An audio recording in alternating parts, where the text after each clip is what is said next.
Hey everybody, welcome to Team Absolution's Damage Check. Boy, do we have a show for you today. I'm Ryan, the Doombringer Griffin. Jose is off being romantic, I guess. That's what he does sometimes. I'm joined with the Irish God, Keith. Keith, how you doing? Doing grand, Ryan. How are you? Fantastic. You're doing grand after Tuesday's heartbreak for you, huh? I know. It's very sad. I am the saddest boy right now. You're no longer the saddest boy. You're actually pretty excited for new stuff. Yeah. And I'm joined with the Sixth Ranger, Andrew. Andrew, how are you doing? Yes, hello. Officially judge now, so. Officially a judge. Also, no new support for Bermuda. How does it feel to have your favorite clan immediately invalidated?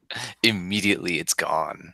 Yeah, we just had bad picks, didn't we? I mean, We'll get Bermuda's into it. always a bad pick, but, you know. I mean, except for that one time where it was the best pick. Yeah, but that's because English Bushiroad, screwed up the release order. Woohoo! Party time. Uh, All right, so get a nice 2 minutes. 2 minutes until 7:35, and then we can get started. So, how are you guys doing? What's going on in your lives? I'm playing Monster Hunter. Oh yeah, Monster Hunter. Yeah, absolutely, Monster Hunter. That's all we've been doing. Everybody's been playing Monster Hunter, except me, because I don't like Monster Hunter that much. Andrew, you don't like grinding for the same stuff over and over and over again. I have been playing Xenoblade. It is the same game, but with less action and more anime. Better, worse art and terrible dialogue. Not that Monster Hunter doesn't have that. I play Bermuda Triangle for a reason, right? Yeah, just watching some Xenoblade playthroughs, I'm like, how could anyone possibly stand this game? The gameplay is actually really, really in depth. Is it? Yeah. Okay. It's got it's like a 5-stage combo system. Interesting. But how about those terrible British accents, though? Hey. I like your attitude. You didn't know you need I like your attitude. a Welsh cat girl until you played Xenoblade. I still don't want a Welsh cat girl, my guy. The only language I don't like to understand is moon runes. I don't need none of that Welsh in my life. I'll bash you a proper next time, I swear it. But to puke my onion rings, my guy. All right. Well, let's get this show started. Welcome everybody to Damage Check. We've already done the introductions. Let's get right to the show. So, let's talk about spoilers. The problem with these spoilers is they're all worthless. Yeah, I shouldn't do any of them, but I'm going to do them anyway. It's like, can we not? Yeah, I'm a Bermuda player, and I'm just like, can we not? Let's just not do. Let's see. Did we get anything good? This show is going to be entirely news. That's what I'm going with. Yeah, pretty much. We must have gotten some spoiler. We got the Anji. Oh yeah, we gotta talk about Anji and the Anji stuff, and I think that's really everything. And Aqua, because Aqua was spoiled at Atlanta. Yes. All right, so we can do Aqua. That's fun. Where was that put? There we go. Okay, great. I have it pulled up. So, yes, I've got it. I knew a Sentinel, but if all the Sentinels in your deck are Transcend Idol Aqua, you may include up to 6. You can play 6 of this PG. Because this deck is bad, but you can do it. We were kind of interested on what Bushiroad was going to do to shake things up, and we were like, that's interesting. All right, get another defensive mechanic. The rest of the skill is your hand and put it into your soul. When the unit is placed on guard circle from hand, you may pay the cost. If you do, choose one of your units, and it cannot be hit until the end of that battle. If the number of sentinels in your drop zone is 2 or more, choose not be hit. So it's super dismal, plus PG, plus you can play 6 of it. So if this card weren't immediately invalidated by new support, it would be a great card. Overall, 10 out of 10. Yeah. Well, if only you could run 8 of her or whatever. But the big thing about this is that her ability is the same as Sharad's Darkness one, the Darkness PG, right? So instead of discarding it, you send it to your soul. And so this actually solves a lot of the problems of a lot of the clan where it's like, well, I don't have enough soul to do my effects. And Coral just loves this card, right? Because Coral's like, yeah, I'll put all these corals in the soul. Get plus 5k, plus 5k, plus 5k. Ah, feed me more. Yes. But Yeah, it's good. You run 6, you get 6 perfect guards. That's pretty nice. Sounds good. We actually have another Sentinel, brand new Prism Flash Sapphire, continuous Sentinel. Choose a card from your hand and discard it. When this unit is placed on guard circle from hand, you pay the cost. If you do, choose one of your units with Prism in its card name, and it cannot be hit until end of that battle. So it's nice that the PGs are getting back to that you can guard anything. Act, drop zone, bind this card face up, choose one of your Vanguard's Limit Break 5 abilities, and it changes to Limit Break 4 until end of turn. Bushiro trolled us by not immediately releasing the Limit Break 5 spoiler like right after this card. Mhm. Instead, they went product stream. What are we gonna get? Yeah. What are we gonna get? Now no one cares. Yeah, now nobody actually cares. Both of these are common. Chocho got, or Choo-Choo, I don't know which, got a countercharge common critical. That's fun for their resource management, so good on them. We got another very interesting crit called Popping Melody Layla. Yes. Auto, rearguard circle. Generation break 2. Counterblast 1, and return this card to your hand. When this unit boosts, you may pay the cost. If you do, until end of that battle, double the boosted unit's power, and if that unit has generation break 2, give it critical +1. This card also has 0 power, making it the first card to have 0 power. Like, Bushiro's doing so much interesting Bermuda stuff, and we're like, where could we possibly be going next? And it was into the dirt. That's where we're going. We are going into rotation. The crit's cute. News, spoilers, everything in the like. The crit's cute. It's like, oh, let me just get like plus 36k for no cost whatsoever. Just this card comes back to my hand anyway. So okay. Like Cosmic Heroes had this. Oh boy. Like if I know Cosmic Heroes already got the doubling card, but this card's fun. Mm-hmm. And a couple other interesting spoilers since Bushiro decided to pull out all the stops for this set. Attractive Glow Sandy is a 9k grade 2. Continuous hand. This unit can be the cost of calling a G-Guardian as if it were have heal. That's pretty good. Add extra G-Guards. I don't know if the deck needs it, but No. None of the decks really need it. You draw so much. Mm-hmm. But it's so much fun that they decided to have G-Guardian stuff, and we're like, oh, does that mean everyone else is getting that? No. This is the only one. This is the end of the road. Yep. And then Delight Genius Ang, so a grade 3 Ang. Auto Vanguard Circle, Soul Blast 1. When this unit is placed on guard circle, or when your G unit strides, and pay the cost. If you do, choose up to 2 of any player's cards in any circle other than Vanguard Circle and return them to hand. If the number of cards if the number of your opponent's cards returned is 1 or more, you draw a card. If the number of 1 card with Generation Break 2, reveal it, put it into your hand, and shuffle your deck. And circle Generation Break 2. When you would discard a card from hand as the card's first stride, you may call it to rearguard instead. So you still have to call something that you could stride with. But you can not. So even hard striding isn't that bad because you can just call a line. Whatever. Like, okay, so here's what you do, right? You discard 3 perfect guards for stride because I had to do that once on stream. You call them all to rearguard circle. You go into Anji anyway and put them back in your hand. Let me just have that back. It's like, let me just take this back in my hand because I didn't feel like discarding for stride. So yeah, it's pretty free. It's a cute card. I don't know if it's exceptionally good, but at least it unlocks 2 circles if you needed to. So that's something. Mm-hmm. It's just not particularly conducive to an archetype, is it? Yeah, no, it's a very techie card. It sort of fits in wherever you want it to fit in generically, but it doesn't have sort of general support on its own. It's one of those brew cards you brew around. I like it, but I'm not smart enough to brew an actual deck around it. You're not smart enough? I know you could do it, Andrew. I believe in you. Yeah, but it'd take me like 3 hours. That doesn't sound like that long. That's a long time to come up with the idea for like 1 deck. Is it? I mean, if you really wanted to. Anyway, okay. Let's get to news because things fell apart on Tuesday night. Tuesday night product stream. Tuesday night product stream. We have learned everything. We have learned where Bushiroad's going with this game, and it's back to 0. All right. Imagine. And it's still Aichi and Kai, except no more G-Zone, no more hope. Imagine your cards are now worthless. That's not true at all. We'll get into that later. Don't panic. Don't panic. Grab your towel. Everything is mostly okay. Just remember, okay, here's what I will say. Here's my first take. Remember how much fun you had playing vanilla Vanguard first started. If you've been playing as long as I have, you may not have. You may have joined later. If you joined in stride, you have no idea what I'm talking about. Nope. A Vanguard used to be a slugfest where you just went up to your grade 3, or at least tried to get there and not miss ride, and then you punch each other in the face until one of you ran out of cards to guard with and died, or somebody flipped double crits. Like those were great times, and I had a lot of fun playing Vanguard. And I'm happy that I get to have that fun again, except for the fact that I own 3 decks and they're all worthless now. They're still not worthless.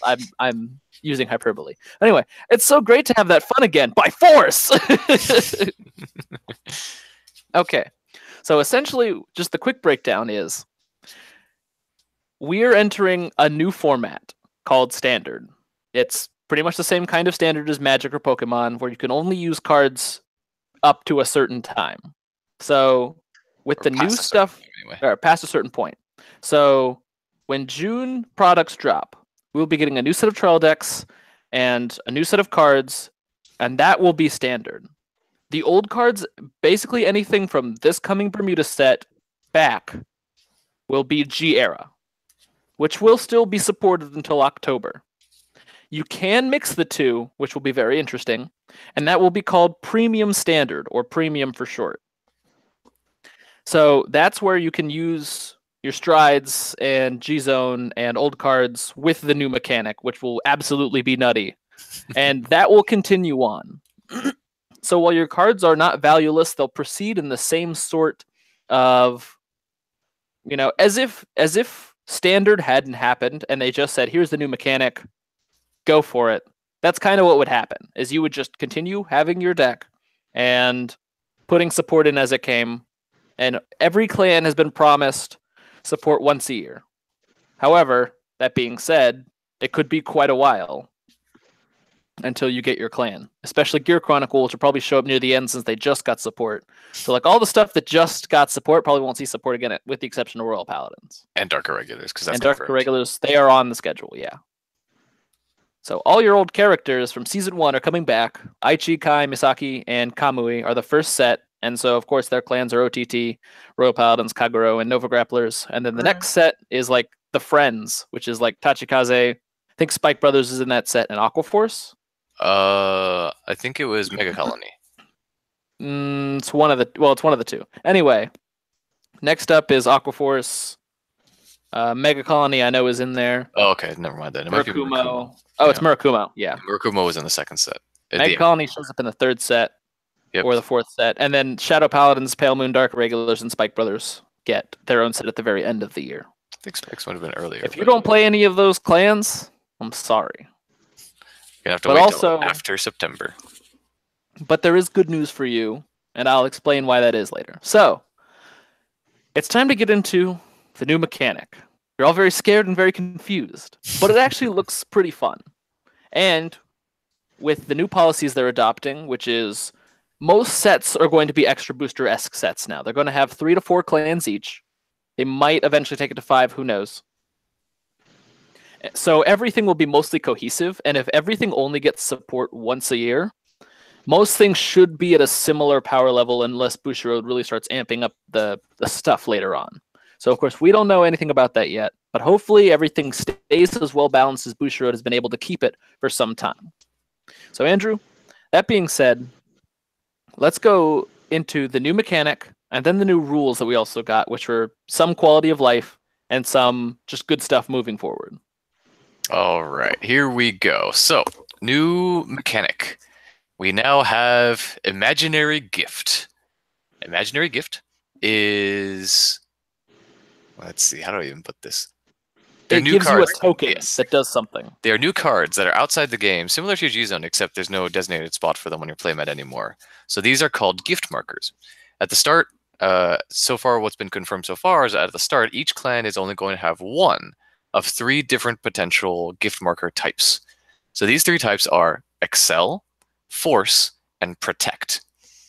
So it's essentially orange, blue, and green for Excel, Force, and Protect. And the clans are split relatively evenly between the 3 based on what Bushiroad thinks that they should do as a strategy. So your main grade 3 unit is going to have a little icon printed under your twin drive icon that has the color of the icon that this grade 3 represents. So when you ride your grade 3, if it has the colored icon on it, you take one of those colored gift markers, which are tokens outside of the game that we just mentioned, and you resolve its effects essentially. So if you ride a grade 3 with Excel, you take one of your Excel markers and you put it in the front row rearguard line, and you get an extra rearguard circle in the front row. Any rearguard in there gets plus 10k continuously, but it cannot be boosted. This effect does stack, so you can ride a grade 3, put an Excel circle down, ride another grade 3, put a second Excel circle down. You go left, right, left, right. So you could potentially have 5 or even 7 rearguard circles in the front row, depending on how many times you reride grade 3. Force is when you ride a Vanguard with the Force ability, then you take one of the blue Force markers from your token set and you place it on one of your currently existing circles, either Vanguard or Rearguard. During your turn, for every Force marker that is sitting on a circle, the unit that is inside that circle gets plus 10,000. So you can do what you can split. You can say if you get 2 Force markers, you can put one in your left rearguard, one in your right rearguard. They each give plus 10k on your turn. Or you can put both of them on your Vanguard, and your Vanguard gets plus 20,000 during your turn. So your options are enormous, sort of. You can put them on your boosters if you want, like if you're Spike Brothers or something. We'll see. And then Protect. When you ride a grade 3 Vanguard with Protect, you take one of your Protect markers from your gift token marker token stash, and you put it into your hand. These have to have a different sleeve from your main deck so that it can be distinguished. But the Protect marker essentially acts as a perfect guard. So you can place the Protect marker down on the Guardian Circle and discard a card from hand, and it automatically blocks the attack that's coming through. The cool thing about this is that the Protect marker has no grade. So guard restrict, like cannot guard with grade 1s, or cannot guard with Sentinels, or cannot guard with grade 0s or up, or grade 3s or lower, or anything like that. They simply don't work against Protect markers. They also can't be retired. Oh yeah, it's not a unit, so it can't be retired from Guardian Circle. So Protect is a complete block against anything that doesn't say you can't guard this attack. But in essence, that is the new mechanic for Vanguard that's coming through. We're going to have these 3 different types, Excel, Force, and Protect, of clans. And for now, we know that each clan is only going to get 1 type of gift marker. At least in the first set, Royal Paladins and Kagero are both getting Force. Nova Grapplers are getting Excel, and Oracle Think Tank is getting Protect. So that's Imaginary Gift. So that's the mechanic. And what are your thoughts on this mechanic? Let's just go with in a vacuum for now. Personally, I like this mechanic. I think it's really cool. I think it expands on the game in a way that's very interesting. And you can kind of see how this would help various clans. With Excel, which I think is probably the most broken so far, it seems pretty good to have an extra rearguard circle just there, especially in an aggressive clan. Like, I don't think Aqua Force is Excel, is it? Aqua Force is Excel. Oh, okay.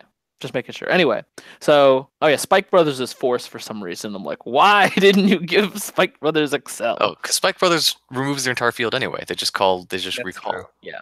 Anyway, so giving something like Aqua Force Excel. So if we thought about this in a premium standard kind of format, you can toss down an Adelaide, make it 21 in the new circle, and just start swinging at stuff because you can. Like, that seems really, really good for that. And Kagero with its resending Vanguards, just getting an automatic plus 10k on the Vanguard during your turn seems really good. And so having that persistent Vanguard power in a Vanguard-centric deck feels really good. Now, of course, we don't know what hardly any of the new cards do. We do know that Alfred Early is confirmed as a returning card, and that Dragonic Overlord is returning, Blaster Blade is returning as a 10k.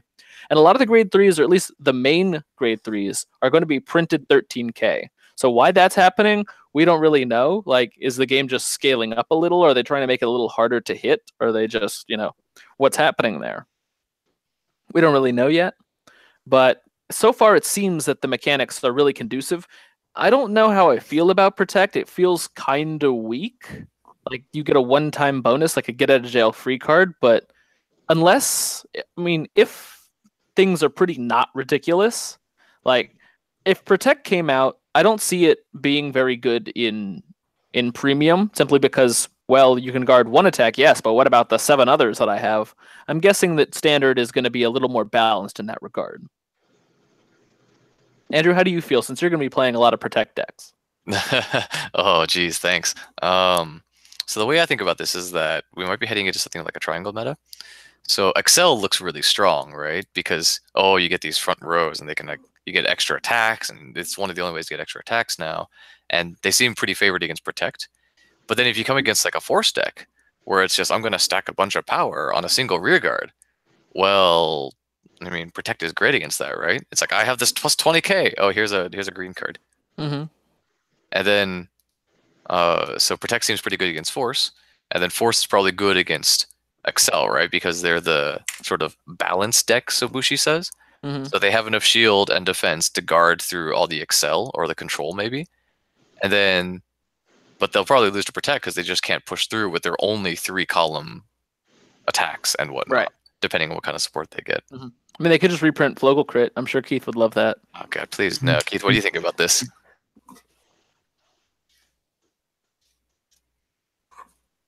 Keith? What's Keith? up? What do you think about all this? All about this new mechanic?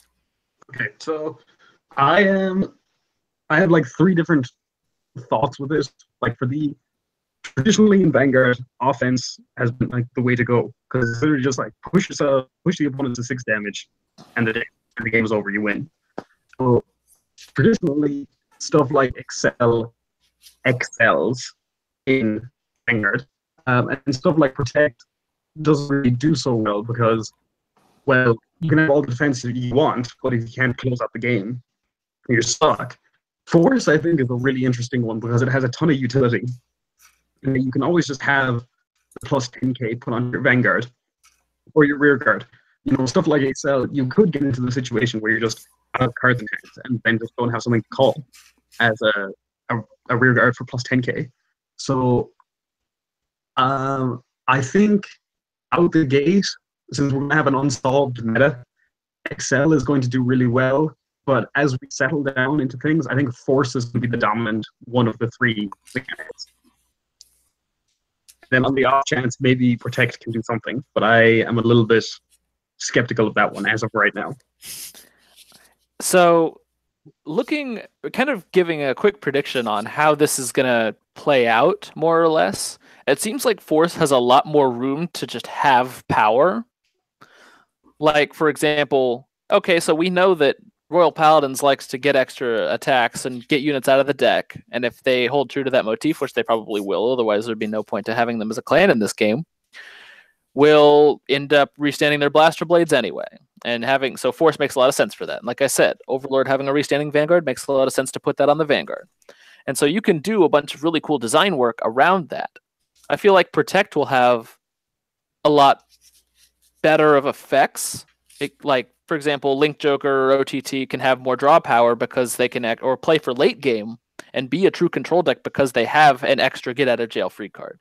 If 5 Sentinels were all they needed to survive in the first place, you know, if that's what Bushiroad concluded with its R&D, then let's give them exactly that and make sure they can't just get cheesed out of the game at some random time, and they can actually make it to a late game and fulfill their win conditions. And so we can design it that way. I feel like Excel probably has the least leeway because you already have to design around something that feels powerful. And so your cards are going to be generally weak or early game focused, or, you know, maybe early game focused right out the gate. Well, remember that this isn't even going to be, even Excel is not going to be an early game deck, right? Because you can't get your first Excel rearguard circle until you ride grade 3. And that's when you get your first 10k, right? So you get your first 10k circle when you ride grade 3, and then any subsequent circles you want, you actually have to re-ride your grade 3 to get more Excel circles. Right. So let's take early game as like, okay, I have my circle. Now that you have your circle, your cards probably can't be as strong as they want to be because there's that, you just have that lying around, you know? Like, it can't be dominant. You can't design it to be dominant, or it will be dominant, and there's nothing anybody can do about it. but there is something we can do about that. Should we move on to some of the other changes that are coming to the game here? Let's do it. All right. So, in addition to announcing this new mechanic, Bushiroad is making several other changes to this game. So first and foremost, trigger powers are all changing to plus 10,000. No longer plus 5,000. They're now plus 10,000. Additionally, there are no longer stand triggers in the game. Stand triggers do not exist anymore. Hey guys, you see that? That's the bad trigger. Now we got a different trigger. It's better. So stands are no longer in the game, except in premium mode. And but you wouldn't play them anyway because they're strictly inferior to the new because they're still 5Ks. In place of the stand trigger, Bushiroad has introduced a new trigger called the front trigger. It looks remarkably similar to the draw trigger, which is a little annoying because it's also red. Mm-hmm. But you're not going to play draws either, so it doesn't matter. Fair enough. But the front trigger, when you check this trigger, your entire front row gets plus 10,000 power. Yes, this includes Excel rearguard slots. Also, it's either turns. I mean, you hit the trigger and you get the effect. So your Vanguard just automatically gets 10k. Mm-hmm. Plus the 10k that the trigger provides. So on defense now, Excel looks pretty scary with the, it gets plus 10,000 power.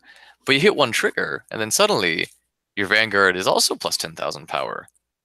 And what's more, the plus 10,000 bonus doesn't apply to Excel's original rearguard circles. And so if you hit plus 10k on your Vanguard, well then suddenly with new 13k base Vanguards, you're like, I'm sitting at 23, and look, you're attacking for like 16. Good luck, I guess. Or scaling something that we have no information about. We don't know. We have no idea. We have no idea what the power levels are going to look like in the new set. All we have right now is a demo deck. Do not take anything from the demo deck. Especially not the art, because we don't want that. We don't want that art.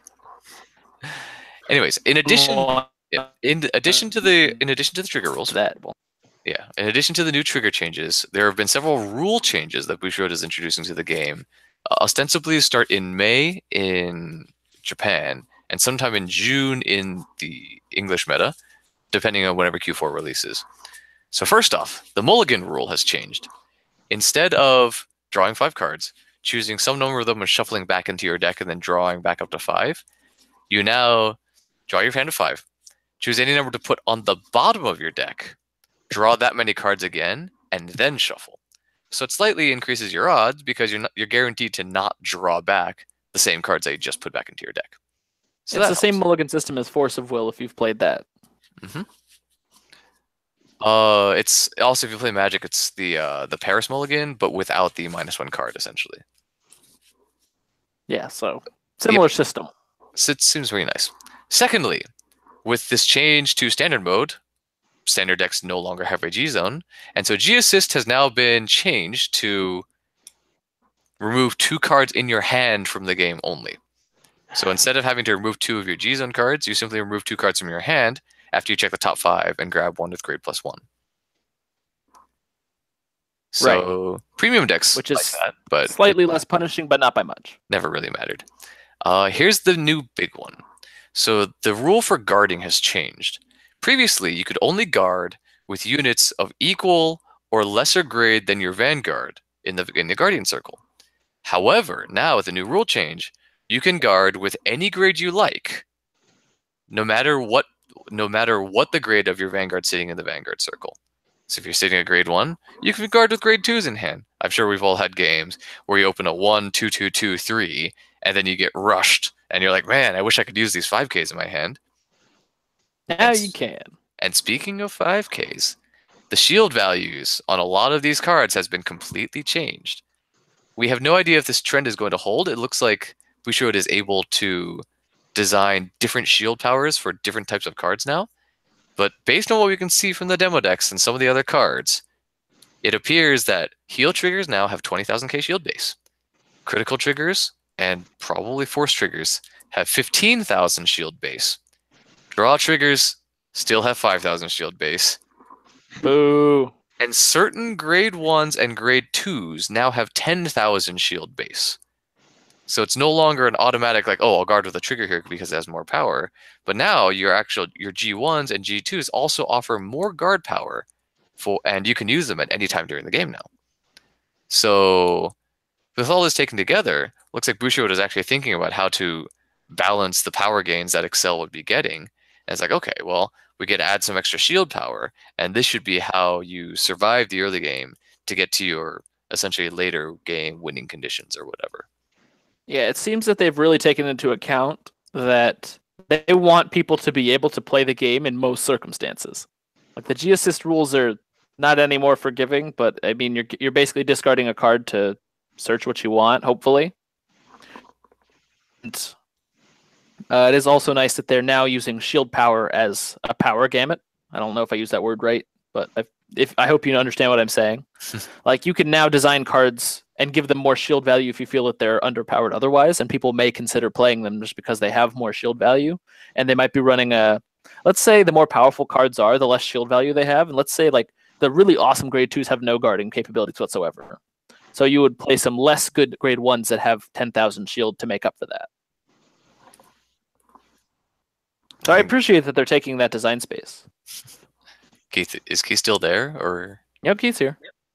I just turned off the camera. He's hiding his thoughts, crying over his Narus. You know the deal.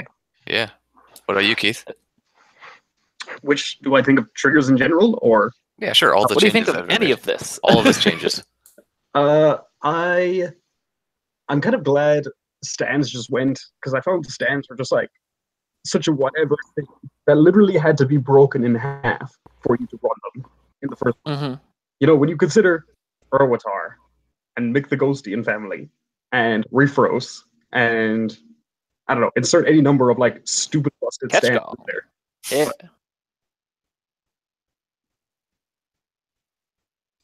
Keith? Yeah, sorry. I'm freezing. Okay.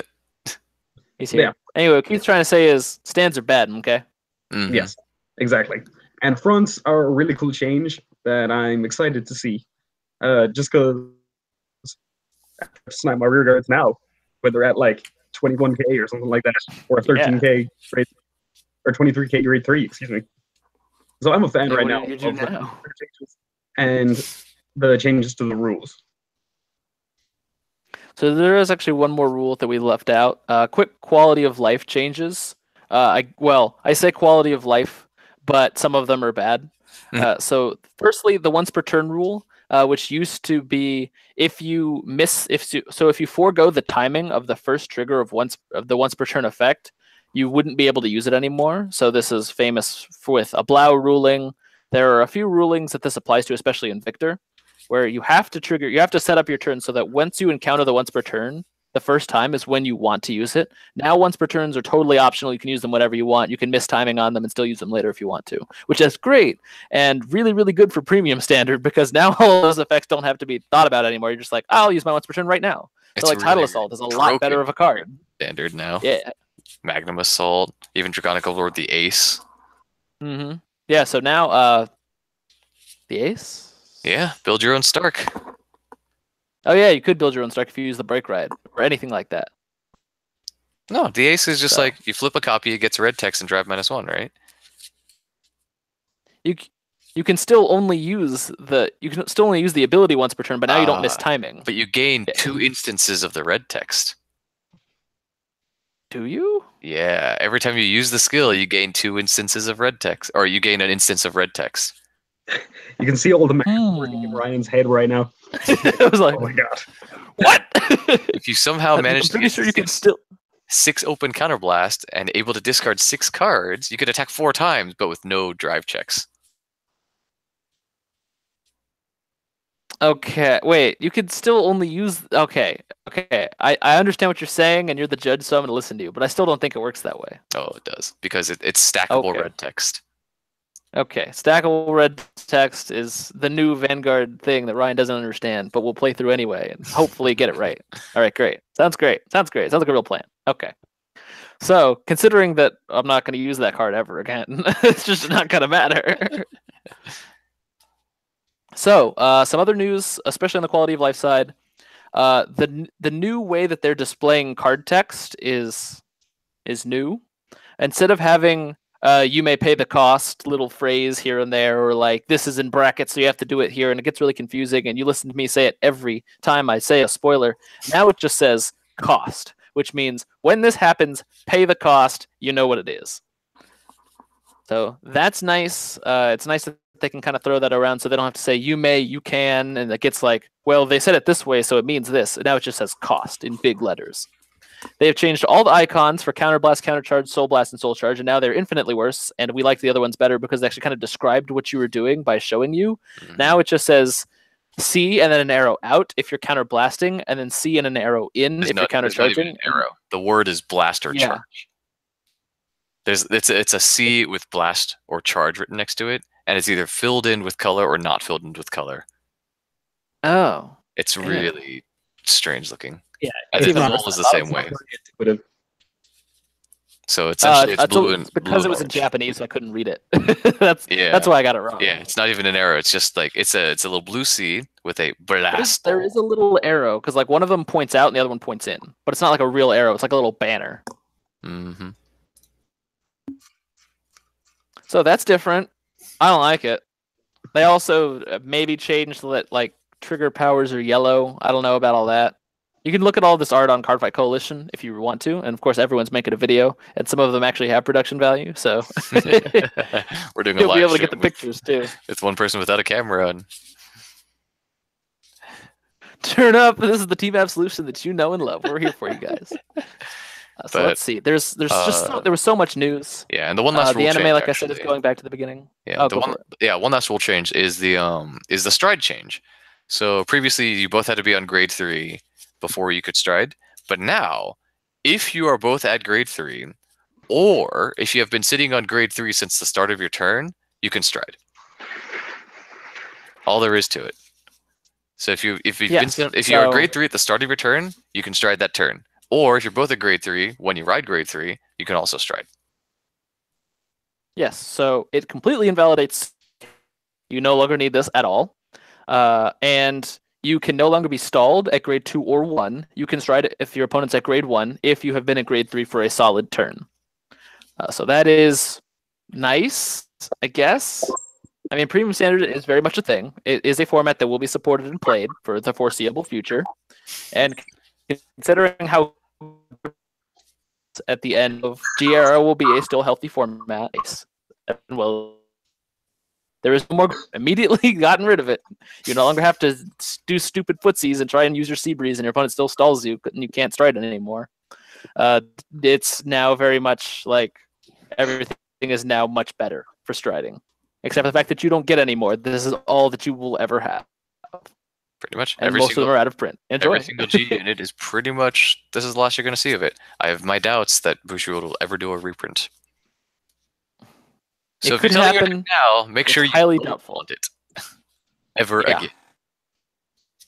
It'll be much harder to get, and while I'm not saying that prices will be higher, I mean, Premium Standard is a format that you will have to commit to, and it might end up leading to higher prices in the future. Of course, I'll discuss this all on Cardfight Cash next week. But yes, as Andrew said, keep in mind that there is probably not going to be any reprints, considering how much stuff Bushiroad now has to support consistently. I highly doubt they will ever print strides again. And so this is it. Keep your cards if you want them. Figure out what clans you want to play. Get the stuff now while it's cheap. If you're thinking about selling, like I said, it's probably going to be lower prices in the panic right now, and you're probably not going to get it back for the same price later. So there is like there will be a good point to sell, and it's a little bit later once Premium Standard starts having a tournament scene again. Because, for example, Bushiroad will support Premium Standard. They have said that. That is confirmed. Not in English, but I don't see why they would do that in Japan and just say, Americans can have just regular Standard. Who cares about them? That and a bunch of tournament organizers will be doing Premium because none of us want to feel like our cards are invalidated. So ARG is a possibility. It's still being discussed. They actually started discussing it immediately after the release, so that's nice. That we know that they're at least taking that into consideration. They may even do some G-era stuff, considering that it hasn't been out very long and it hasn't had any major tournaments since the end of G-era, or will not have had any major ones. And of course, there's Nats to think about in the summer. So keep your stuff. You'll still be able to play it, especially at the new 17 stuff. About playing, you will have a with it, and for some of it will still be very much viable in Premium Standard. Don't panic. That's the whole thing. Yes, this is very new. This is, in fact, as the title suggests, the biggest shakeup in Vanguard history. We have never gone so advanced into a game and then just gone back to basics like this. It's at least not in Vanguard. Everything has only become progressively more complicated. So this is the hard reset, and we have yet to see what the card design will look like and how that will affect standard and premium standard. Will the game be fun? I can assure you it probably will be. And if you really just miss, if it's not quite the same Vanguard that you knew and loved back 5 years ago, they are also making a mobile game called Cardfight Vanguard 0 that looks like you'll be playing vanilla-ass Vanguard with crap shows and Wyvern Guard Bari and your regular Dragonic Overlord. So if that's you, and I know that's me, I'm going to be playing that game. The actual original. That's your set 1 builds. Play some Alfred beats. That's what's got. We were I'm definitely playing Goku over. Yeah. We were definitely panicking on Tuesday night when all this stuff got first revealed. They were like, "Oh my god, how is this even going to work?" But after 2 days of thinking about it, I was like, well, this could be really interesting. I know, Keith, you were really panicking on Tuesday night. Particularly devastated. Yeah, Keith was pretty devastated that night. How do you think now that you've had a few days to think it over? I feel a lot better about it. I think there's one, I'd say the big thing that disappoints me is mostly that all of the stuff I play is just not getting support until later in none of the initial cards are in my support cycle. So that made me really sad. I think the only thing is You're particularly screwed. Yeah. All I did was pick up Aquas because it's Aquas and I got it for a really good price. It's like the one thing.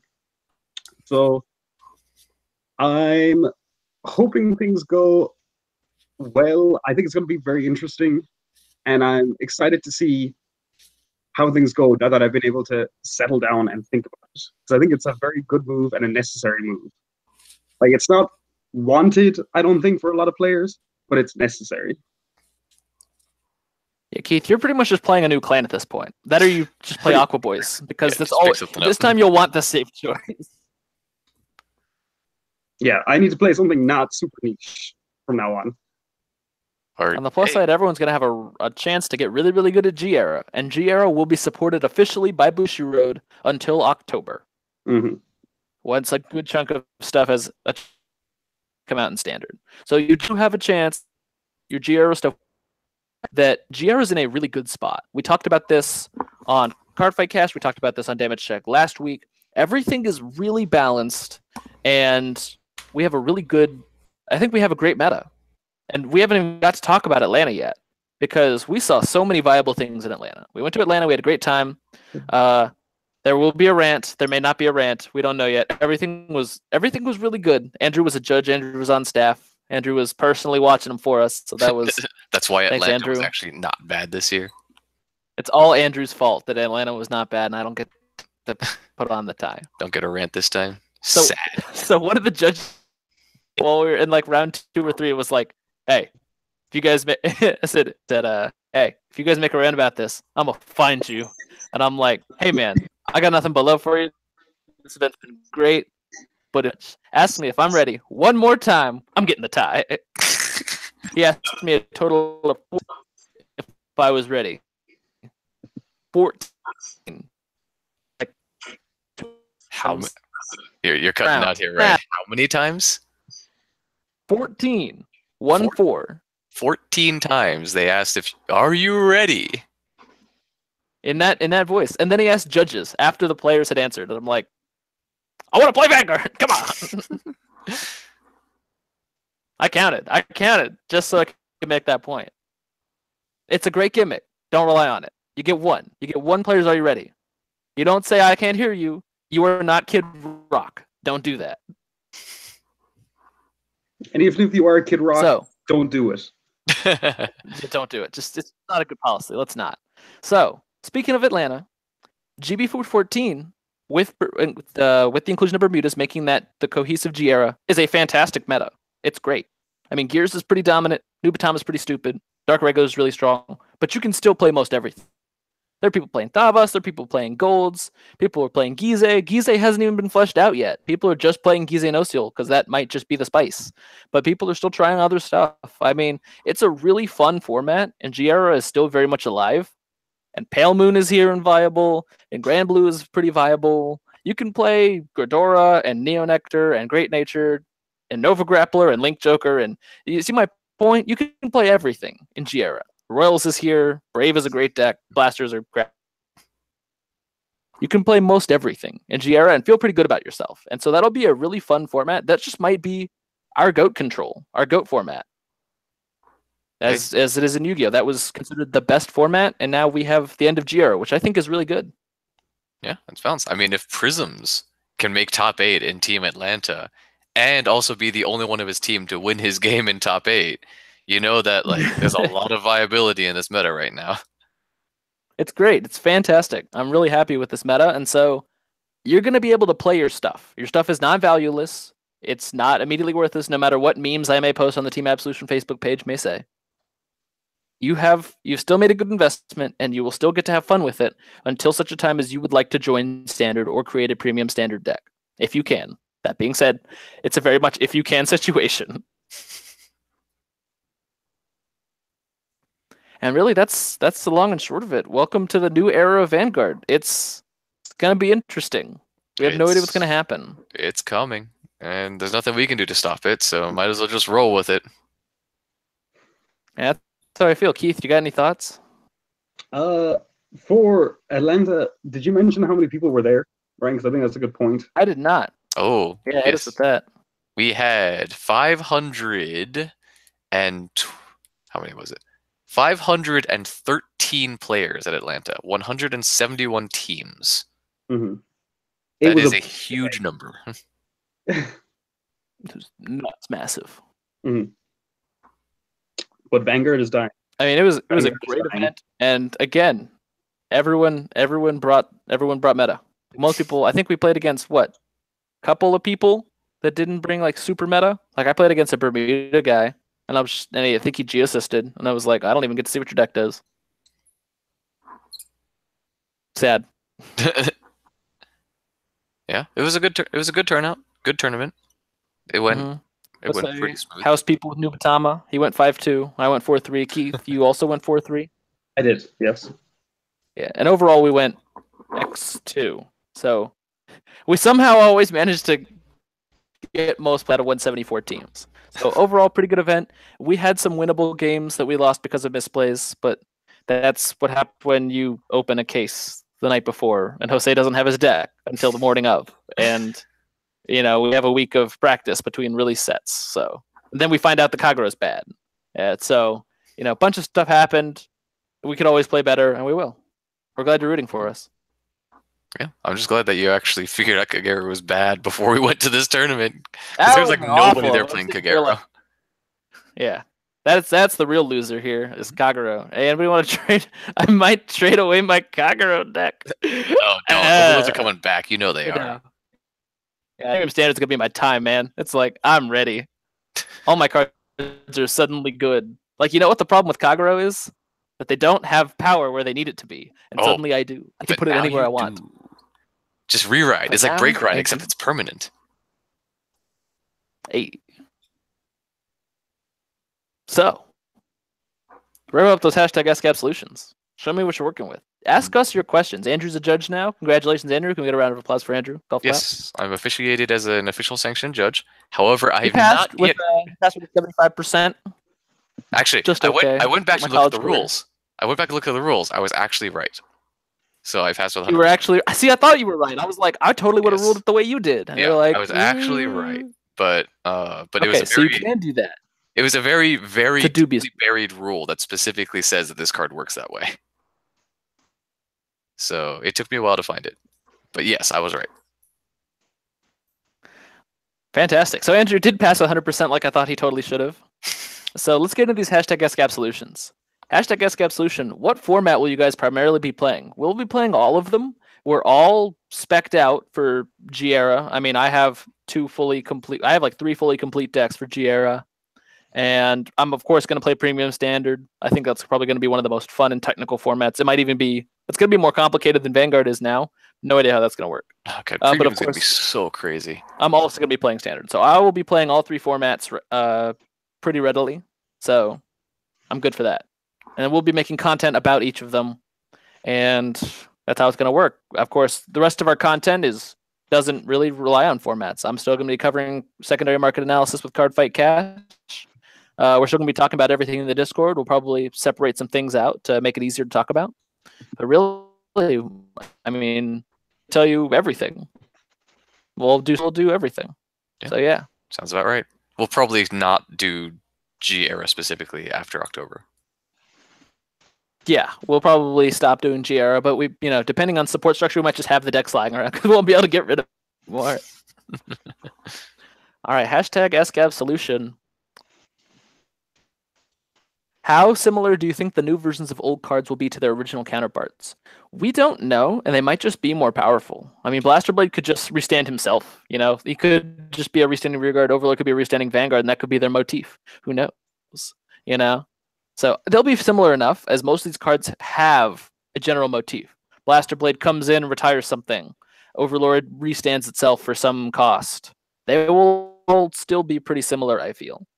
Yeah. I'm very interested to see them these effects in a way that's interesting, or at least give them more power. So that's what I think about that. Andrew, what about you? Well, I mean, it seems like everything is being a retrain right now, right? Because if you look at the original Alfred early, says, when you place this card on Vanguard Circle, choose a card named Blaster Blade and call it to Rearguard Circle in your soul. The new Alfred early says, when you place this on Vanguard Circle, you can counterblast 1 and call Blaster Blade from your soul or your hand to the Rearguard Circle and give it 10k. So it seems like it's just a straight power creep version of the original card. So it looks like okay with that. Try to keep it relatively similar to how the original cards were, but just keep them power crept to the current format. Maybe Dragonic Overlord is going to be the whole, like, when you ride him, you get the Force now. So maybe he can it'll be counterblast, counterblast whatever, lose a drive, but this time he'll automatically restand every time he attacks a rearguard. Who knows? That would be fun. Let's do that. I'm down for that. So I will say that I was like, what I really wanted out of this new format, I believe I talked about this, or it might have just been internally with you guys, what I really wanted was Vanguard to do something new. And while it technically is fulfilling that very vague requirement, I feel like Bushiroad definitely took the lazy way out here. They're like, Vanguard Season 1 is the popular crap.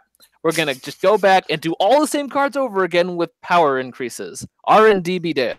Let's just do it. Let's do it. Yeah, just but better. And I'm like, this is not new. This is exactly the same, but in HD with plus 1 or 2k more power to everything and just new mechanics.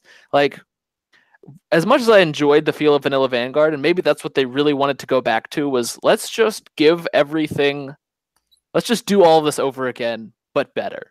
And that's okay, but I also wanted new.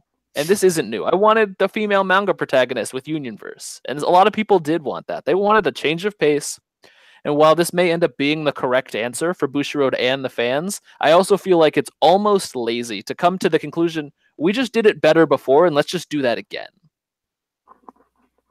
Keith, how do you feel?